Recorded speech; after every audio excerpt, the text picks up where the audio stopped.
नमस्ते बच्चों, मैं अपने चैनल पर आप सभी का स्वागत करती हूँ। मेरा ये चैनल बनाने का उद्देश्य हिंदी भाषा को सरलता के साथ आप सभी के सामने प्रस्तुत करना है। हिंदी के बेसिक से शुरुआत कर एमए हिंदी तक ले जाने की कोशिश करूँगी। तो चलिए अब शुरुआत करते हैं। हिंदी को जानने के लिए सबसे पहले हमें हिंदी वर्णमाला को समझना होगा। तो बच्चों, वर्णमाला के दो भाग होते हैं, ठीक है।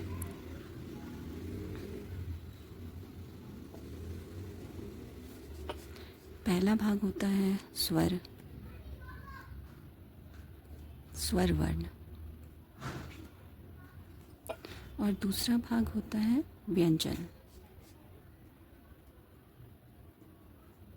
व्यंजन वर्ण।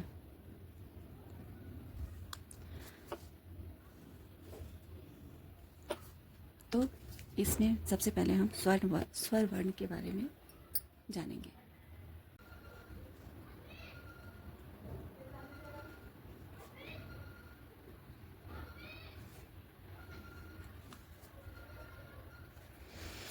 तो चलिए बच्चों, अब हम स्वर वर्ण के बारे में पढ़ने जा रहे हैं, जिसका पहला अक्षर आ होता है।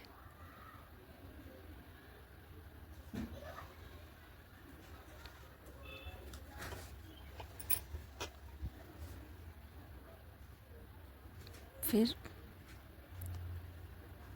आ जैसा ही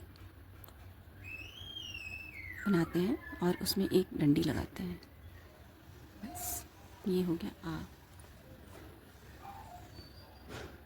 उसके बाद छोटी ई,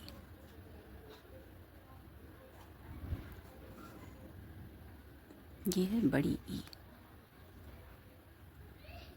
इसका उच्चारण हम बाद में डिस्कस करेंगे, अभी कैसे लिखते हैं ये जान लीजिए। छोटी ऊ,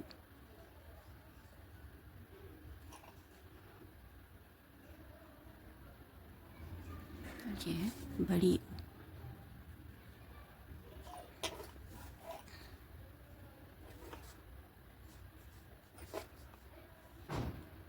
और अंत में आता है ये री।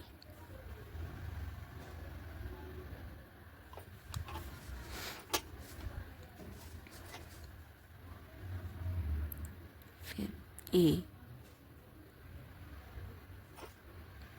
आई। ए जैसा ही होगा लेकिन उसमें एक मात्रा लग जाती है, इस प्रकार से ए आई हो। आ जैसा ही बनता है ये, और इसमें एक मात्रा लगती है ओ।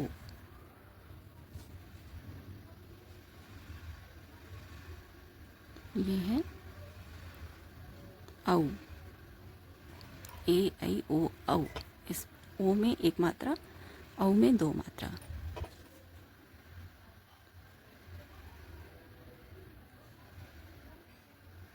और ये है अंग, जिसमें आ के ऊपर एक बिंदु होती है, और अह, आ और उसके सामने दो बिंदु। ये हो गई हमारे सारे की सारे स्वर वर्ण की मात्राएं, जो कि गिनती में है 1 2 3 4 5 6 7 8 9 10 11 12 13 स्वर वर्ण, ठीक है। जिसमें कि 11 स्वर वर्ण ऐसे हैं जो हम हमेशा इस्तेमाल करते हैं, जैसे अ आ ई उ ऊ, ए ऐ ओ औ अंग। यहाँ तक के जो भी स्वर वर्ण है वो सब हम इस्तेमाल में लाते हैं ज़्यादातर। और री और अह, ये दो ऐसे वर्ण हैं जिन्हें हम ज़्यादा इस्तेमाल में नहीं लाते हैं, ये बस कभी कभार इस्तेमाल में आते हैं। ज़्यादातर संस्कृत की भाषाओं में इस्तेमाल होते हैं ये आह और री जैसे वर्ड, ज़्यादातर संस्कृत की भाषाओं में इस्तेमाल होते हैं। तो बच्चों, आज के लिए इतना ही।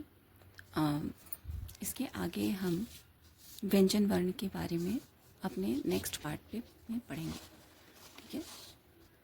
ओके।